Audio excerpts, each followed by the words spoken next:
청취자 여러분 안녕하십니까. 수도권 투데이의 장원석입니다. 내일은 불볕더위가 이어지고 있는 요즘에 비마저도 예년보다 덜 내리고 있습니다. 이런 상황에서 가뭄이 따라오는 거는 어찌 보면 당연한 일이겠죠. 그런데 그 정도가 심각합니다. 정부에서도 대책을 서둘러 내놓고 있는데요. 잠시 투데이 포커스에서는 농림축산식품부 관계자에게 가뭄 대비 방안에 대해 들어보겠습니다.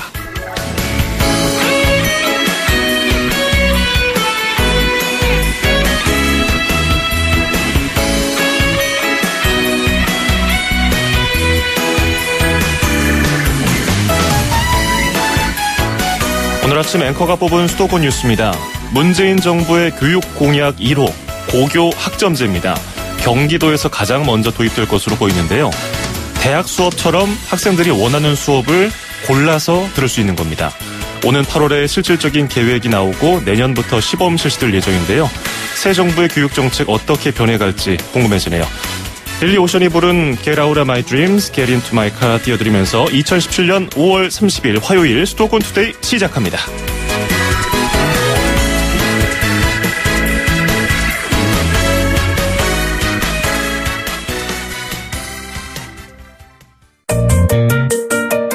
음악과 수도권 뉴스가 한방에 수도권 전문 방송 수도권 투데이.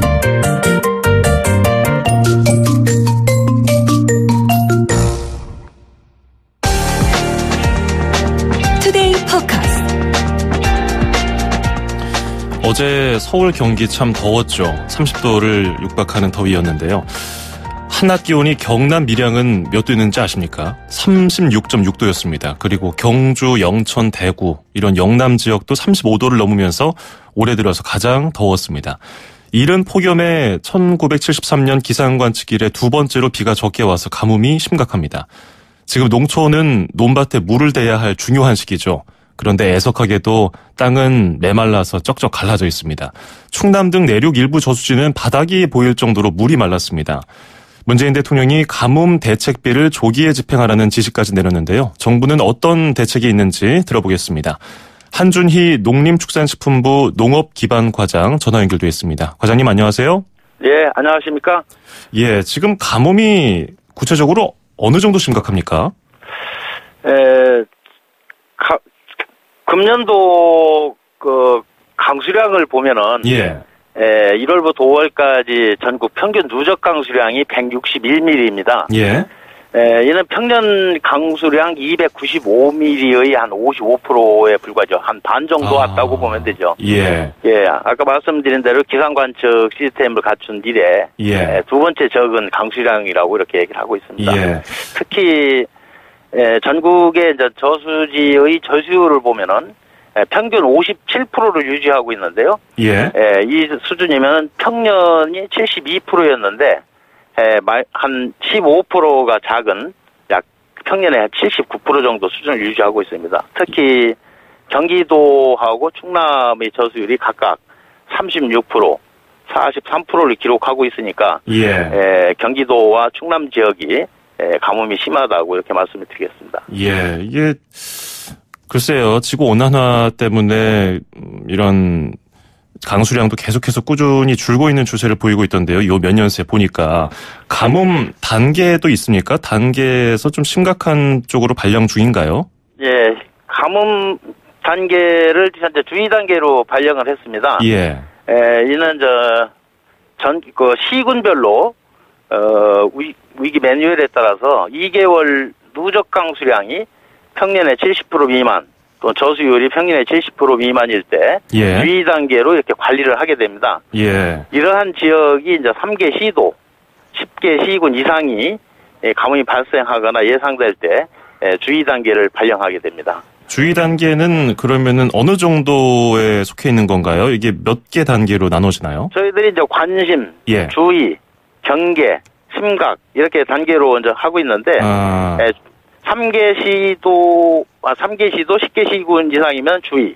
그리고 경계 단계는 경계의 수준이 3개 시도, 10개 시군 이상일 때 이제 경계, 심각은 이제 전국적으로 확산될 때 심각으로 이렇게 발령하게 됩니다. 그렇군요. 네. 지금 특히 아까 말씀해 주신 것처럼 충청 일부 내륙하고 뭐 또 다른 지역들 심각하다고 말씀해 주셨는데 일부 보도에 따르면은 보령댐 저수율이 10.1%라고 해서 야, 이게 10.1%면은 거의 물이 없는 수준 아닌가 걱정이 되거든요. 현재 어느 지역이 대체로 문제가 되고 있습니까? 현재 가뭄 상황은 그동안의 강수량과 농업용 저수지 저수율 이런 기준으로 해서 이제 농업 가뭄에 대해서 판단을 합니다. 이를 통해서 볼 때 현재까지 가뭄 상황이 전국적이지는 않지만은 특히 강수량이 적고 저수율이 낮은 경기 남부 지역, 예를 들어서 안성, 화성, 평택 등과 충청남도 서부 지역, 서산, 태안, 홍성, 보령, 예산 등에서 물 부족이 심하게 나타나고 있고요. 전남 해안 지역에서도 지금 이제 가뭄이 이제 나타나고 있어 앞으로 무강우가 길어질 경우에는 이제 주변 지역으로 확산될 가능성이 있습니다. 내일 오후에 비가 전국적으로 좀 온다고 그러는데 별로 많이 올 것 같지가 않아서 좀 아쉬운 상황인데요. 어제 그 4대강 보호 상식 예방하고 가뭄 대책과 관련해서 관계부처 합동 브리핑이 있지 않았습니까? 그리고 25일 지난 25일에 농림수산식품부에서는 가뭄 상황 점검 회의도 있었고요. 여기서 어떤 이야기가 나왔습니까? 구체적으로요? 앞서 말씀드린 것처럼 향후 경기도와 충청 지역을 비롯해서 가뭄이 확산될 것에 대비해서 저희들은 주의 단계를 발령을 했고, 가뭄 해소 시까지 실시간 가뭄 상황을 관리하고 대책 추진을 위해서 가뭄 대책 상황실을 설치 운영토록 이렇게 했습니다. 그리고 가뭄 대책 상황실 운영을 통해서 지자체 또 농촌진흥청, 한국농어총무사 그리고 관계부처 등 유관기관이 긴밀히 이제 대응 체계를 구축해서 가용 장비와 인력, 예산을 집중하여 긴급 영농 급수 대책을 추진키로 하였습니다. 지원 대책이라는 것이 구체적으로 어떤 내용인가요? 재원 대책이라는 것은 저희들이 가용하고 있는 가뭄 대책비 또 국민안전처에서 가지고 있는 특별교부세 등을 운영하는 내용입니다. 어제 문재인 대통령이 가뭄 대책비를 조기에 집행하라 이런 지시도 내리지 않았습니까? 그래서 뭐 피해 정도, 심각한 정도 그리고 향후 가뭄이 어떤 식으로 더 이어질지에 대해서 추가적인 지원이 있어야 될 텐데 구체적으로 농식품부나 가뭄 대책 상황실에서 지원 방안이 나왔나요?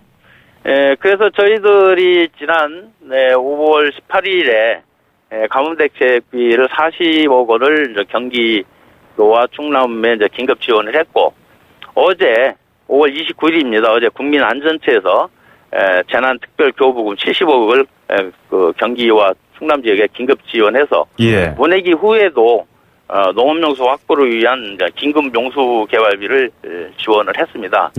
현재까지 모내기는 뭐 대체로 작년 수준 정도로 순조롭게 이렇게 진행이 되고 있습니다만은 모내기 후에 추가로 용수 공급을 해야 하기 때문에 저희들이 가지고 있는 가뭄 대책비를 우선 투자를 하고 부족할 경우에는 정부 예비비도 관계부처와 협의해서 지원하는 것을 고려를 하고 있습니다. 가뭄 대책비라는 것이 항상 편성이 돼 있던 건가요?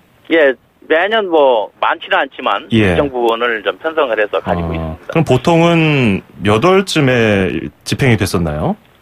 보통은 뭐 시기에 따라 틀립니다. 봄에 가뭄이 발생하면 봄에, 여름에 발생하면 여름에 그 시기에 이제 긴급 용수원 개발을 할 수 있도록 지자체가 할 수 있도록 이렇게 지원하는 그런 내용이기 때문에 시기에 따라는 틀립니다만 가뭄이 발생할 때 가뭄의 확산 정도에 따라서 이렇게 지원을 하고 있습니다. 그렇군요. 저희가 기자들 리포트를 보니까 정말 처참하더라고요. 저수지는 바닥을 드러냈고 뭐 발목 높이밖에 물이 있지 않은 곳도 있고요. 그리고 농민들은 일단 논을 갈아엎지도 못한 분들도 많더라고요. 그래서 농업용수를 마련하는 게 급선무인 것 같은데 저수지에 물이 없는데 어떤 식으로 물을 공급합니까? 그동안 가둬놓고 있던 저수지로 이제 저수지가 바닥난 저수지들은 그 물을 가지고 이제 모내기를 했거나 뭐 하는 중입니다. 근데 물을 다 쓰고 저 바닥이 난 지역들은 인근에 있는 하천에서 간이보호를 설치해서 양수해서 용수로에 직접 금수한다든가 모내기를 하고 나면은 퇴수가 발생을 합니다. 그 배수로에서 퇴수를 모아서 다시 농지에 이렇게 재활용하는 방법으로 계속 흡수를 하고 있고요. 그리고 이제 그나마 그런 것도 없는 지역은 지하수를 개발을 해서 용수를 공급하고 있습니다. 효율성 면에서 지하수 개발은 어떤가요? 좀 오래 걸리거나 뭐 뚫었는데 물이 안 나오는 경우도 있지 않았나요? 그래서 이제 수맥 조사라는 게 있습니다. 사전에 수맥 조사를 통해서 성공률을 높이도록 그렇게 하고 있죠. 자, 지금 짧은 문자 50원, 긴 문자 100원이 드는 샵 0945, 우물정 0945로 많은 분들이 또 의견 보내주고 계시는데 8542번님, 최근 몇 년 새 해마다 들리는 것 같은 뉴스가 미세먼지, 녹조, 폭염, 가뭄입니다. 지구 환경이 변하고 있는데 기존 방식으로 농사를 계속 지으려면 우리나라 미래는 없을 것 아닌가요? 그리고 3014번님, 가뭄이 문제가 된 것이 하루 이틀이 아닌데 장기적으로 물을 관리할 수 있는 현실적인 대책이 없어서 매년 또 때우기에 급급한 것이 아닌가 싶습니다. 농업용수 상시 확보를 위한 장기 대책은 없습니까? 이렇게 질문 주셨네요. 저희들이 2015년도에 경기 북부, 강원도, 강화 지역에 극심한 가뭄이 들은 적이 있습니다. 그래서 저희가 이제 그 농업 부분에 가뭄 종합대책을 수립을 했습니다. 그래서 그 계획에 따라서 저수지를 설치한다든가 양수장을 설치한다든가 아니면 물이 많은 곳에서 물이 부족한 지역으로 수계를 연결하는 이런 사업들을 전국에 현재 83개 지역을 농촌 용수개발 사업을 지속적으로 추진을 하고 있습니다. 이러한 사업들은 많은 예산과 시간이 좀 걸리죠. 그래서 저희들은 그걸 가급적이면 빨리 조기에 완료하는 계획으로 뭐 최선을 다하겠습니다. 그렇지만 현재는 긴급하게 돌아가는 가뭄 상황이기 때문에 현장에서 즉각적인 조치가 필요하기 때문에 인근에 있는 가용 수자원을 최대로 활용하는 그런 방법에서 가뭄을 극복하는 계획을 지금 하고 있는 겁니다. 구체적으로 언제쯤 그런 공업용수를 끌어오는 시설은 완성되는지 계획이 나와 있나요? 지금도 하고 있는데 그 대표적인 데가 금강에서 예당 저수지로 28km 송수 관로를 연결해서 용수를 공급하는 시설이 지금 추진 중에 있습니다. 그래서 금년 말에 완공을 목표로 하고 있습니다만은 사업을 조기에 당겨서 한 7월 정도에는 임시라도 물을 공급할 수 있도록 지금 공정을 관리하고 있습니다. 자, 그리고 이제 다음 달 1일부터 했으니까 내일 모레네요, 벌써. 6개 보에 대해서 이제 상시 개방을 하고 녹조라든지 수질 개선을 하겠다고 밝혔는데 이게 가뭄이랑 맞물리다 보니까 농업 용수 공급에 문제가 있는 건 아닌지 걱정하시는 분들이 있거든요. 개방 수위에 대해서는 어떻게 지금 계획을 갖고 계십니까? 어제 관계부처 합동으로 이렇게 그 정부 브리핑을 한 바가 있습니다. 보호 수문 개방이 농업용수에 지장이 우려된다는 또 일부 언론 보도가 있었는데 농업용수 공급에 지장이 있다는 것은 사실과 다릅니다. 정부의 방침은 보위 수문을 개방하더라도 영농기 농업용수 공급에 지장이 없는 범위 내에서 수문을 개방한다는 것이 기본 방침입니다. 그래서 현재 1단계로 개방하는 6개 보의 양수 제약수의 그러니까 양수 제약수의 범위 내에서 수문을 개방했기 때문에 농업용수를 공급하는 데는 문제가 없습니다. 이런 점 농업인들께서도 염려하지 않으셔도 된다는 말씀을 드리겠습니다. 그러면은 농민들이 우려하는 가뭄일 때 왜 하필 상시 개방이냐 이런 걱정하시고 환경단체에서는 뭐 찔끔찔끔 열어서는 수질 개선에 도움이 안 된다 이렇게 조금 대립되고 있는 상황인데 우선순위를 일단은 수질 개선 쪽에 두신다는 말씀인가요? 우선적으로 현재는 영농기이기 때문에 농업용수를 양수하는 데 지장이 없도록 해야 한다는 것이 기본 방침이라는 말씀을 드립니다. 알겠습니다. 이 부분도 좀 영리하게 계획이 수립돼야 될 것 같습니다. 오늘 말씀은 여기까지 듣도록 하죠. 고맙습니다. 감사합니다. 네, 지금까지 한준희 농식품부 농업기반과장이었습니다. 수도권에서 일어나는 모든 소식을 함께합니다. 수도권 투데이. 길에서 보고 듣는 세상, 뉴스에서 접한 궁금한 점들, 운전하면서 겪는 희로애락, 생활 속 이야기를 풀어주세요. 세상 사는 이야기 함께 나눠보는 운수대통, 만사형통, 통통 메시지. 안녕하세요. 택시기사 오영석입니다. 차가 차라리 막혀도 손님이 힘들어도 손님이 더 좋았는데 요즘 거리도 한산하고 손님도 너무 없어요. 한 30년 했습니다. 이제 혼자 스스로 움직이지 못하고 하는 사람들 태우고 시골에서 올라오는 할머니들 주소만 가지고 이렇게 왔을 때 집까지 잘 태워다주고 했을 때가 제일 보람이 남죠. 산악금이 워낙 비싸니까 체력적으로도 힘들고요. 아직은요, 코를 불러놓고 빈택시들이 워낙 많으니까 빈택시만 타고 가는 손님들이 많아요. 그래서 정착되기까지는 아마 좀 오랜 시일이 걸리지 않을까 생각되네요. 안전운전요. 차가 막혔을 때 손님들이 갑자기 내릴 때가 있어요. 도로 중앙에서. 이럴 때 오토바이하고 추돌한 사고가 많습니다. 그 외에는 인도에 바짝 붙여서 손님을 하차시키니까 그런 일은 없는데 차가 막혔을 때 그런 일이 많이 생기고요. 손님들께서 차가 막힌다고 해서 중도에 아무 곳에서나 하차하지 않으셨으면 고맙겠습니다. 끝나고 나면은 집에 가서 식사하고 잠을 자야 내일 또 아침 6시에 일 나오니까요. 바라면 정치들 잘해줘가지고 국민들이 마음 놓고 편안히 살 수 있게 해줬으면 고맙겠습니다. 그날 안전운행하고 건강했으면 좋겠습니다. 네, 운수대통 만사형통 통통 메시지. 오늘은 오영석 기사님의 사연이 도착했습니다. 기사님들 말씀이 한결같이 다 요즘 어렵다고 많이들 말씀하시네요. 거리도 한산하고 손님도 많이 없고 30년 경력이 되셨다고 하니까 그 30년 세월 동안 어떻게 변해갔는지 체감을 잘 하실 것 같습니다.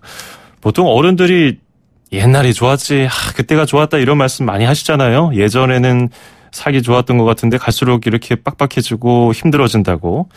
또 저희 젊은 세대들이 보기에는 그때가 얼마나 좋았기에 지금 이렇게 힘들다고 하시나. 그때를 저희는 못 살아봤으니까 또 궁금하기도 하고 또 그분들이 안쓰러워 보이기도 하고 다 우리 할아버지, 아버지, 어머니, 할머니 세대 아니겠습니까? 자, 말씀하신 것처럼 안전하고요. 건강하게 오늘 하루도 오영석 기사님 보내셨으면 좋겠습니다. 저희 수도권 투데이에서 준비한 선물 보내드리죠. 운수대통 만사형통 통통 메시지에 참여하시면요. 듣고 이해하고 말할 수 있는 영어 수원영어에서 온라인 강의 수강권, 그리고 허벌라이프에서 식사 대용 쉐이크 포뮬라1 건강한 식사와 쉐이커를 드리겠습니다. 그리고 휴대전화 문자 메시지를 통해서 저희 수도권 투데이에 참여해 주시는 분들을 위한 선물도 있습니다. 사우디아라비아의 역사와 문화를 보실 수 있는 국립중앙박물관 특별전 아라비아의 길 관람권입니다. 짧은 문자 50원, 긴 문자 100원의 비용이 드는 샵 0945, 우물정 0945로 문자 많이 보내주시기 바랍니다. 98 Degrees의 My Everything 듣고 2부에서 뵙죠. 2,500만 수도권 청취자를 위한 모든 소식이 한자리에 YTN 뉴스 FM 수도권 투데이. FM 94.5MHz YTN 뉴스 FM 수도권 투데이 2부입니다. 광고 전해드린 뒤에요. 2부는 건강한 이야기와 서울시 소식으로 이어갑니다. 수도권 투데이 청취자 여러분, 건강하세요. 쉽고 재밌게 풀어보는 건강한 이야기. 100세 시대 사람들의 가장 큰 관심사는 나의 몸입니다. 건강을 위한 일상의 정보와 팁을 주실 분 만나보죠. 인제대 서울백병원 가정의학과의 강재헌 교수와 함께합니다. 어서 오세요. 안녕하세요. 예, 오늘은 어떤 주제로 얘기를 해볼까요? 예, 오늘은 많은 분들이 자주 드시는 그런 음식, 밀가루 음식이 건강에 어떤 영향을 주는지 말씀을 드릴까 합니다. 예. 밀가루 음식은 정말 많잖아요. 그렇죠. 밥 대신 주로 먹는 것 중에 대부분이 밀가루로 만든 것들이라고 해도 과언이 아닌데. 그렇죠. 일단 밀가루 자체가 몸에 어떤 영향을 주나요? 네, 사실 밀가루는 우리 주곡인 쌀과 함께 이제 아주 중요한 우리 몸의 에너지원입니다. 네. 우리 몸을 움직이는 연료로서 탄수화물이 사용이 되는데 최근에는 점점 밀가루 음식을 많이 드시기 때문에 아주 중요한 에너지원으로 작용을 합니다. 예. 근데 밀가루는 되도록 안 먹는 게 좋다는 얘기들을 많이 하잖아요. 네네. 그리고 당장은 체력을 에너지를 얻을 수 있지만 네. 속이 금방 비고 그다음에 건강에도 안 좋다는 얘기를 많이 하는데 네. 부작용들이 있을까요?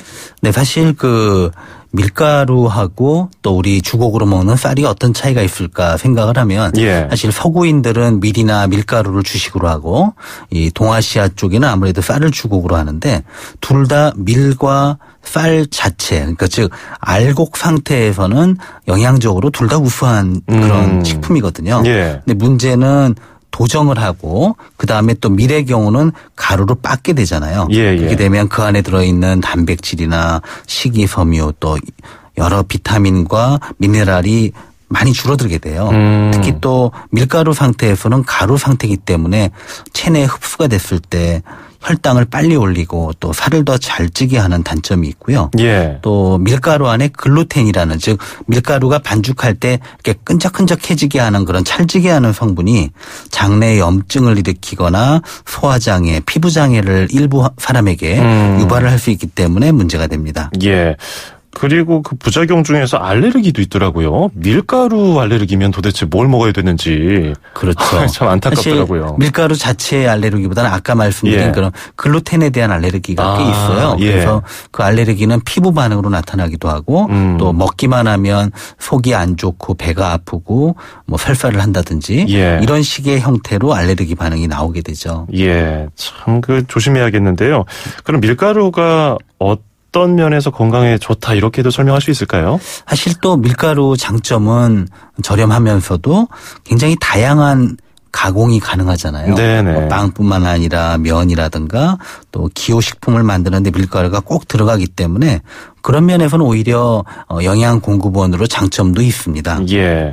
말씀하신 것처럼 밀가루로 만들 수 있는 것이 빵, 면, 전 다양하잖아요. 그렇죠. 근데 조리 방법도 그만큼 엄청나게 많아요. 튀기고 굽고 삶고 익히고. 근데 여러 가지 조리 방법에 따라서 건강에 요건 좋고 나쁘다 이렇게 구분 지을 수 있을까요? 사실 그 서구인들은 밀이 주곡인데 왜 우리는 그게 건강의 적이라고 생각을 할까? 먹는 방식의 차이인 것 같아요. 이제 양식당에 가시면 빵이 조금 나오지만 그게 다른 음식과 같이 먹게 되고 달지 않은 무미한 빵을 먹잖아요. 그렇죠. 근데 우리는 보통 그 안에 기름이 많이 들어가 있거나 또는 설탕이 많이 들어가 있거나 짠 이런 식의 그 기호 음식으로 밀가루 음식을 먹거든요. 그래서 이런 경우에 건강에 나쁘다고 저는 생각을 합니다. 그것을 이제 밥 대신 너무 자주 많이 먹게 되면은 역시 안 좋겠군요. 맞습니다. 근데 탄수화물 중독 특히 이 면이나 빵에 중독되는 분들이 있잖아요. 그래서 내가 이거 밀가루 중독된 게 아닌가 이런 생각을 하시는 분들 계시던데 하루 한 끼 이상 밀가루가 들어간 음식 뭐 국수를 먹는다든지 빵으로 먹는다든지 밀가루 의존 정도를 측정해 볼 수 있을까요? 방금 말씀하신 것처럼 하루에 한 끼 이상은 밀가루 음식을 먹는 분들 또 특히 밤에 한가할 때 밀가루 음식을 습관적으로 야식으로 드시는 분들 또 이런 분들이 있어요. 스트레스만 받으면 밀가루 음식을 찾아서 폭식을 하는 분들. 이런 분들은 밀가루에 의존이 있다 말할 수가 있을 것 같습니다. 아무래도 밀가루를 갑자기 스트레스 받을 때 찾는 것이 혈당을 높여주고 또 에너지를 빠르게 올릴 수 있는 그런 성분 때문에 그런 건가요?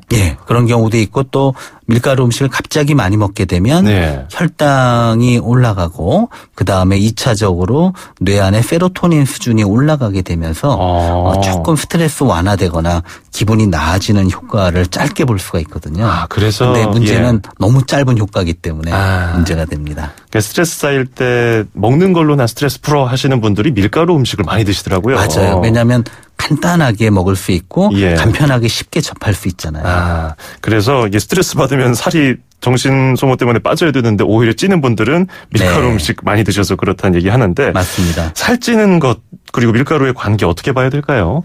사실 아까도 잠깐 말씀드렸습니다만 우리가 흔히 먹는 밀가루 음식에는 밀가루만 있는 게 아니라 그 안에 설탕이나 당류, 소금, 또 버터를 비롯한 지방이 많이 첨가된 경우가 많고요.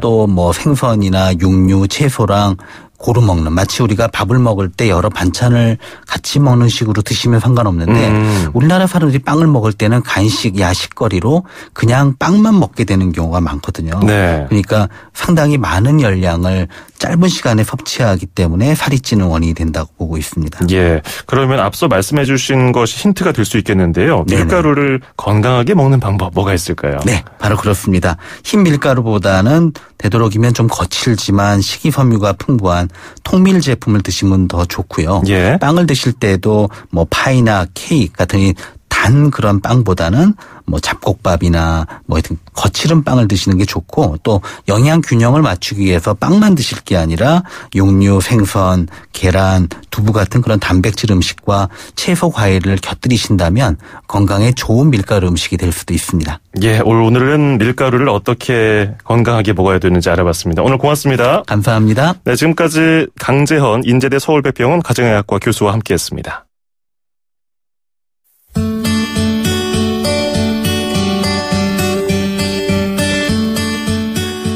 5 Seconds of Summer의 암네시아 전해드리고요. 서울시 소식으로 이어갑니다.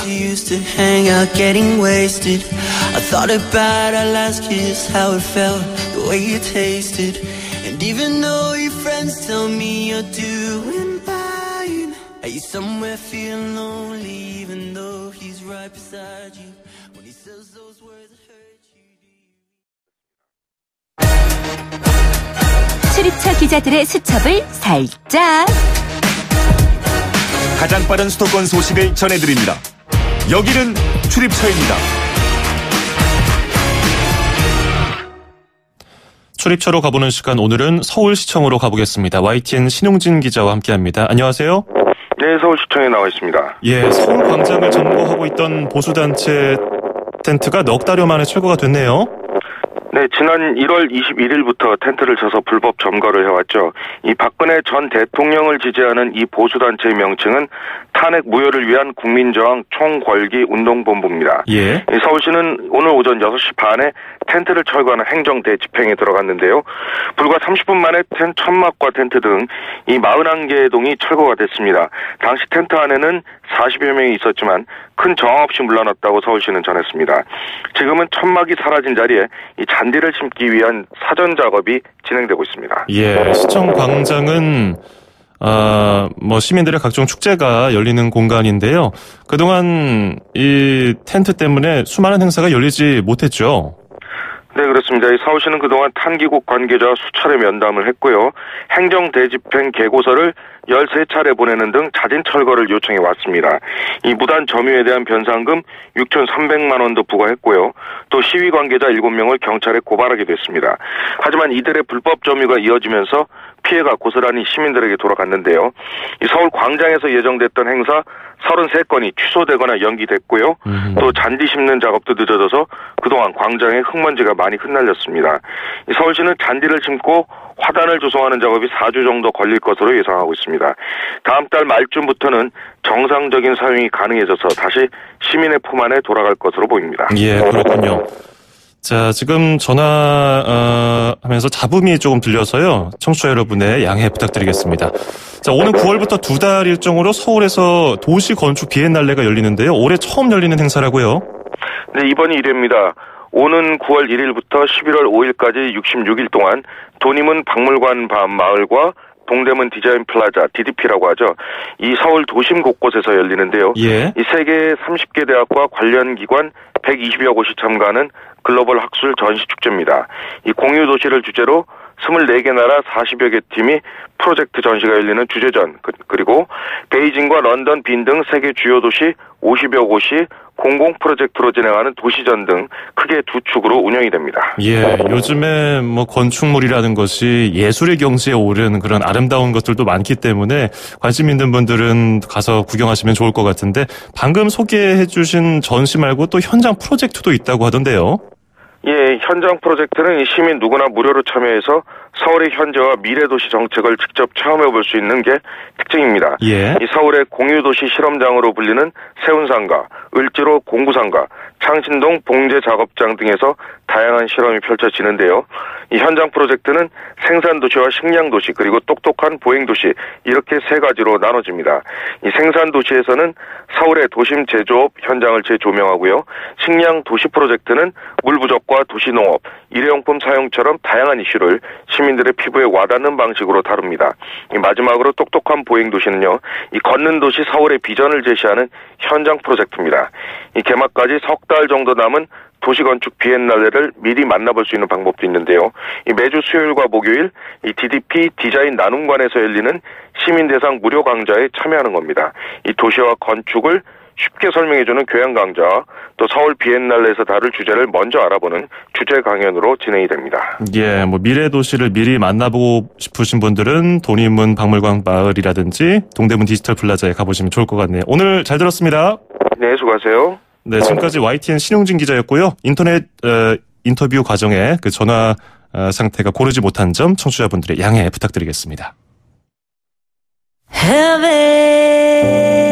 Heaven, I'm in heaven,